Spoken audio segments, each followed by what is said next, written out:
Sponsored by the Big 98, Nashville's #1 for new country and the home of the Bobby Bones Show.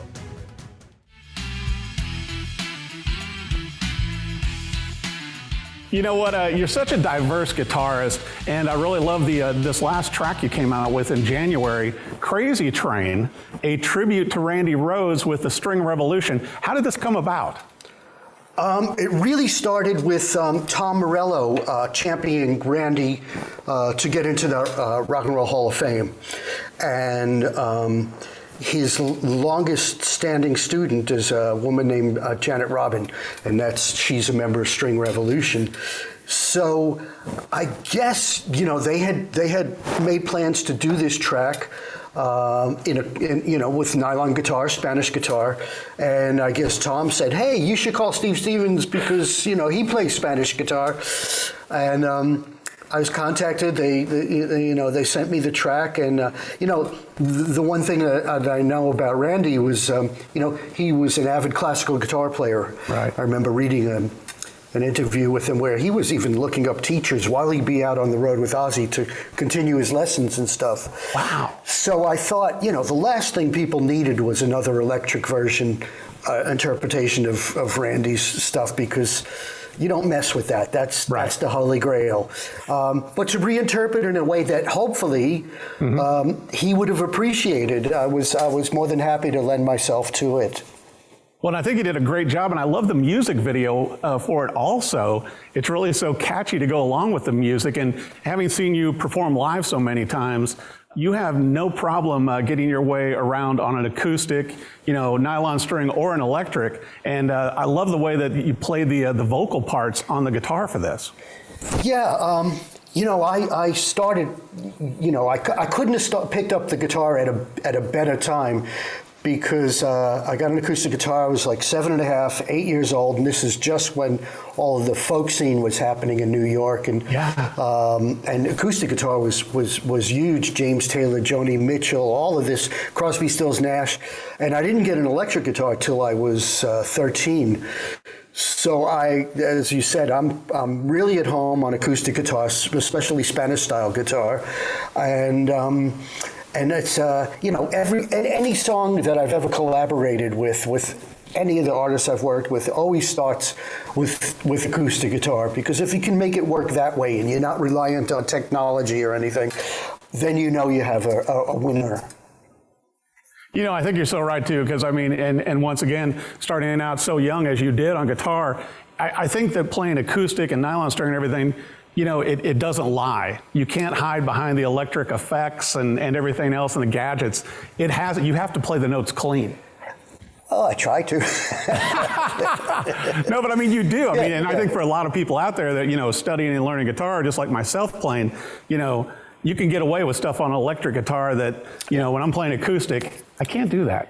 Yeah, all of my favorite guitar players always had an acoustic side of them. Certainly Jimmy Page, and I was a big fan of a lot of the progressive rock guitar players like Steve Howe from Yes, and Steve Hackett from Genesis, and they really incorporate a lot of acoustic guitar. And Yes's biggest hit, Roundabout, is all acoustic guitar. So I've always looked at it as just another way to express myself. I never delineated between electric and acoustic. It was just whatever the song called for. Well, speaking of which, you have been working with Billy Idol since 1982.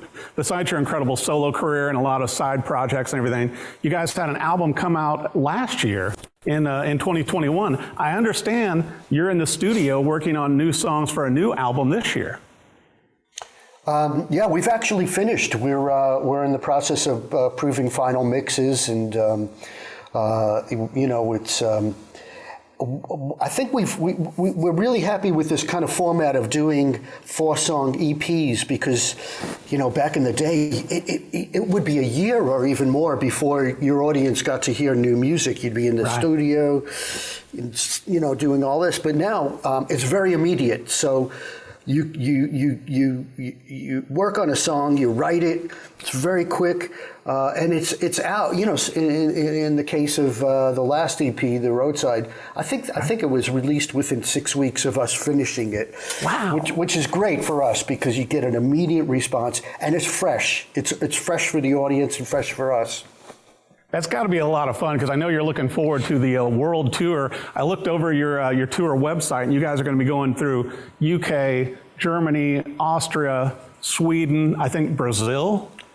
Right, Rock in Rio. We're in Brazil, yeah. Which I've never had the chance to play there. So how incredible! I mean, what a great tour for this year. Yeah, and you know, our friends the Go-Go's will be with us over in Europe, and I've known Kathy, the bass player, since 1985 or so. So wow. It's always great to like go out and see your friends, and we haven't played in Europe in quite a while, so I'm really looking forward to that. Well, you guys sell out every show, and I know how well you did when you played here in Nashville last year.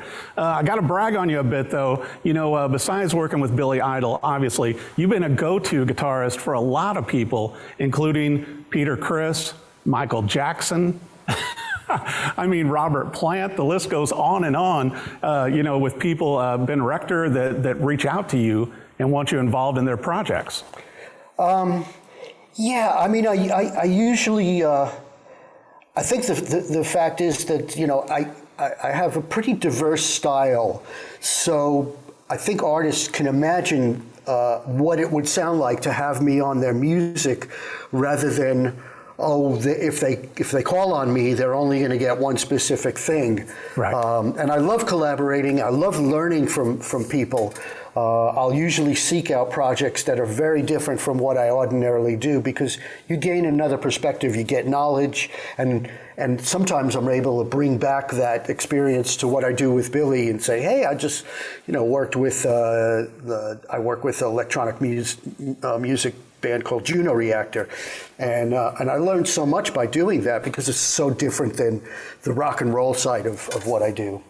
Well, you know, and so many people, Steve, know you for the rock and roll side, and we were talking before the interview about, you know, your incredible ray gun solo on Rebel Yell. But I've got to bring it, you know, because I mean, it's just iconic. And but also with movie soundtracks. I mean, you got your Grammy from the Top Gun soundtrack. You were involved in the soundtracks for Speed, Heavy Metal, Matrix Reloaded, so many movies.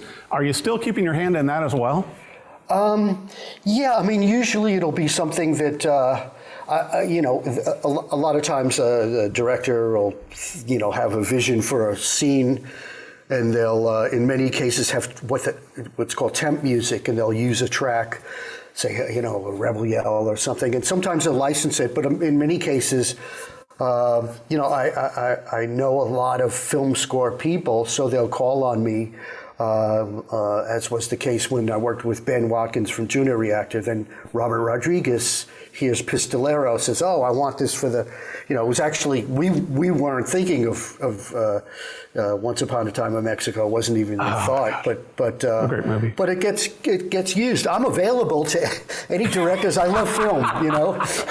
So if there's any directors who want to give me a ring, you know, contact me. I love working with visuals because even when I'm working with Billy Idol, we're always thinking visually. We're always thinking of, you know, we're trying to put music to an imaginary movie that we're writing that's 4 minutes long, you know.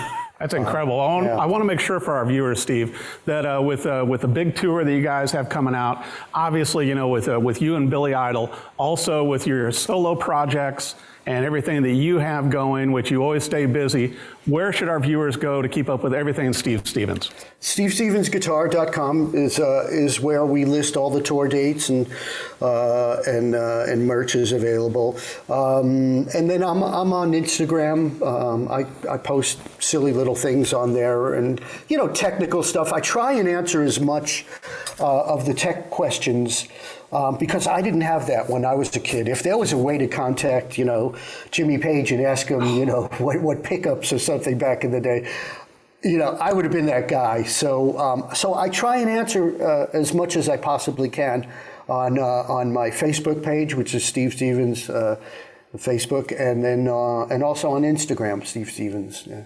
Incredible. Well, congratulations on the single that came out with Crazy Train. I love it. I love the video. Can't wait to see you and Billy Idol back on tour, and I'm sure you're going to have some more great solo work coming out. Steve Absolutely. Stevens, thanks for joining the show. Yeah, thank you, Eric. My pleasure. Sponsored by the Big 98, Nashville's #1 for new country and the home of a Bobby Bones Show.